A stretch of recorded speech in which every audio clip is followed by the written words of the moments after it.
Hey guys and girls, I just wanted to have a quick chat here about a baler that it's a real key part of our product offering for TriGreen equipment. We're standing right here with a John Deere 451M heavy duty silage special baler. The 451M, a little bit about this, we're 4 foot wide, we can roll up to 5 foot tall, and this is our 1 series in our M spec level. We do offer a 451E that's a little less specs on the baler for maybe an entry-level type bale of hay. Still going to put out a 4x5 bale. It's also the 1 series. All of our 1 series balers have the G5E display. They run on an ISO bus system, touchscreen, really simple to navigate, to set your bale size, wrapping characteristics, and everything. The heavy duty version, this baler here comes with heavier bearings in some key locations, and it also has a 2-year warranty as part of the heavy duty baler. Our standard balers don't have but a 1-year warranty on them. Generally, if we're going to have a failure with a new machine, it generally happens the first time or two we go out.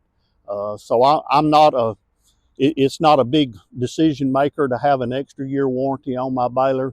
If there's anything wrong with it after it's a year old, it's probably something I caused, something I ran through it, or something that I overlooked in our normal maintenance. This particular baler, being the silage special, it's made and designed to bale extremely damp hay, wet hay. It'll also bale dry hay just like a dry baler does, so it's no disadvantage. It has some extra pieces inside the baler, and we'll open it up here in just a minute and show you some of those things. But in our area here in the south, it's always been a challenge to get enough rain in the dry season to keep our hays going, to get enough hay and to feed our livestock. So we got to looking at wanting to put silage up. We wanted to bale hay. We could do a winter type crop of wheat or a rye. We're going to get it to grow really quick through the winter. It's going to get plenty of its moisture. But the challenge became in the springtime, we were always getting those showers. It was hard to get a 3 or 4 day drying window to get wheat put up in a dry stage.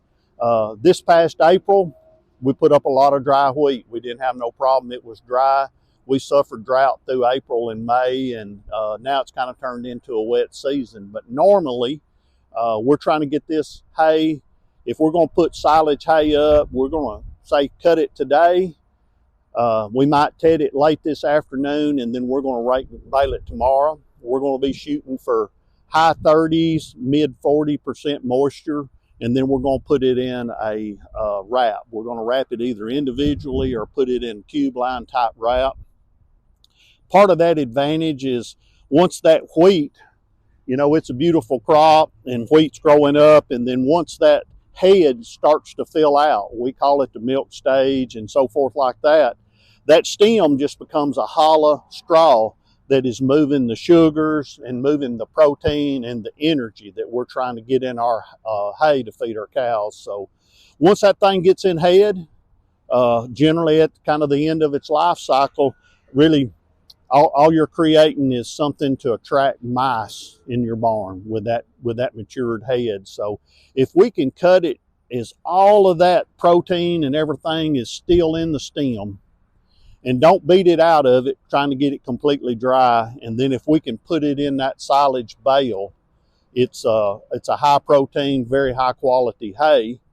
Another advantage to that is if we get that off our fields in late April, early May, it still gives us opportunity to put a second crop. We could even come out and put soybeans on, or you can grow bean millet, or another type of crop that you want to put. So you can kind of double crop your hay ground.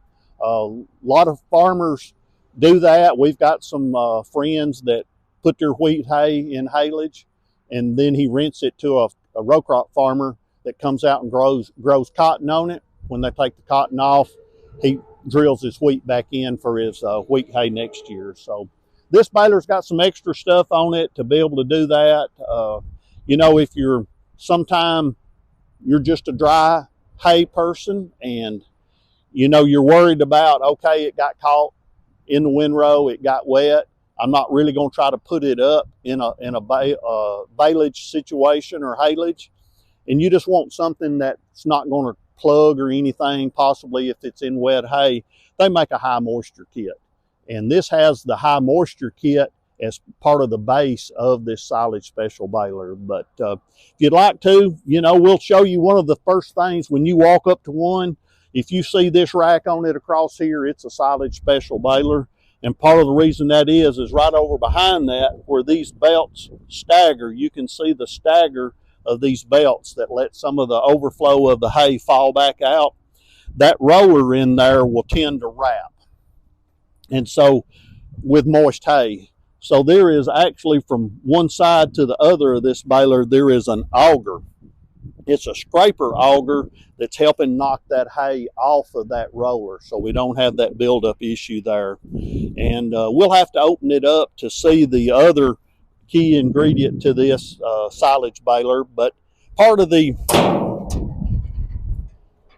auger that we're talking about, here's one end of it. We drive it from the other side. And then, of course, this baler here is equipped with surface wrap and also twine. So we can put 3 balls of twine on each side. We're putting twine out 2 at a time so we can speed up the twine wrapping process.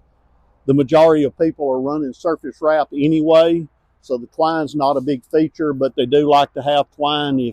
If you're going to put it in a plastic wrap, there's no need of doing the surface wrap. You can just put a little dab of twine on it, just enough to get it to the wrapping machine. So whatever fits. This one also has grease bank system on it, so you can stand here on the ground and you can grease all of your key places where it's asking you to, without having to climb up and down on a ladder and so forth. Makes service so much better to get the onboard grease.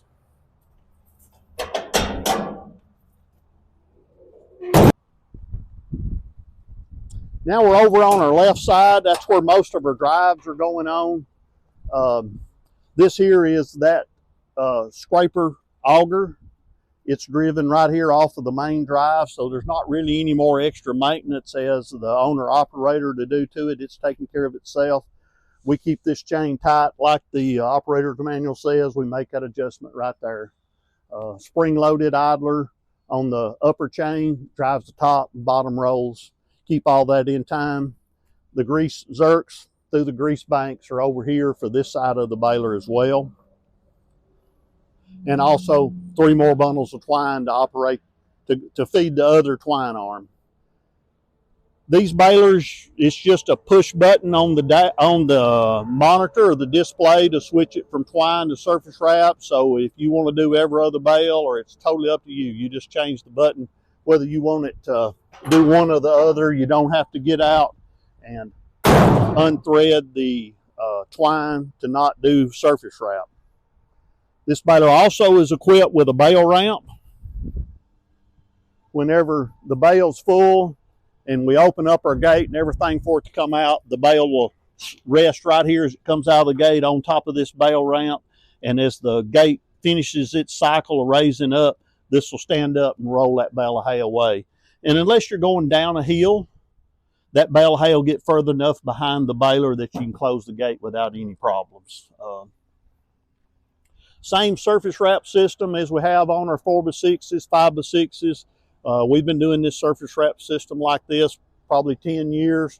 Changed the brake system, I guess, about 8 years ago on it. It's not really a big noticeable. But let me open it up and let's see what it looks like on the end.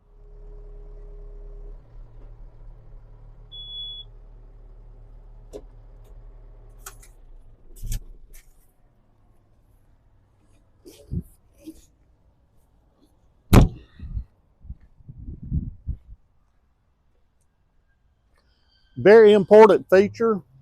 You don't ever want to get inside one of these balers or under that gate without moving this up into the lock position so this thing doesn't fall down on you.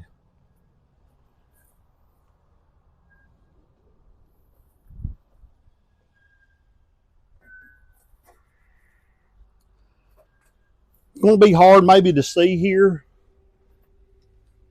but this roller here, we call this our starter roller.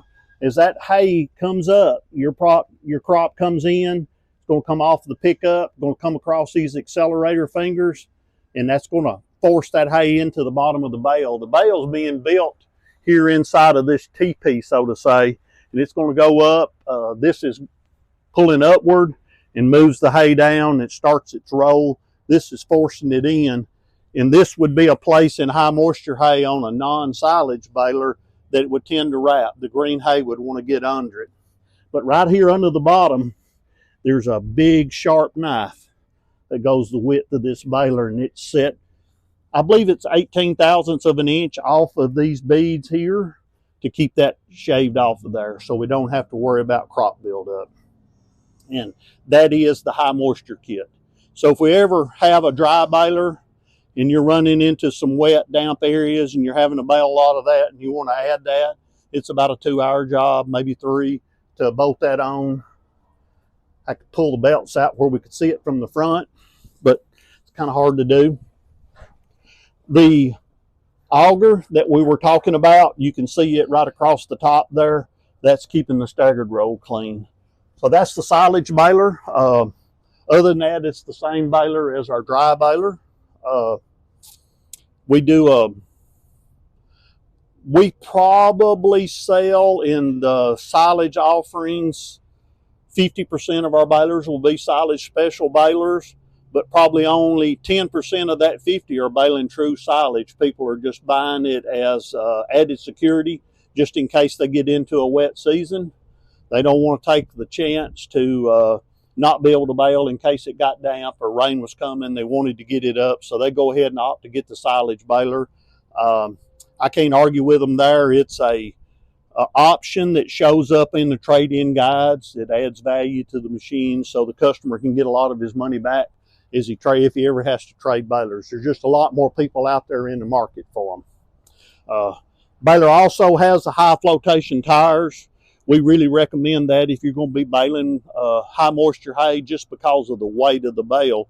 A 4-foot, we were baling the other day, a 4-foot bale, 57 inches tall, so we weren't going to the full 5 foot, and we were averaging 18 to 1,900 pounds on that bale. So, you know, we need that extra weight. The ground's soft in the spring. This high flotation tire is a big advantage there. We can get this baler with the small tires if you'd rather have it, but high flotation seems to be what our customers want.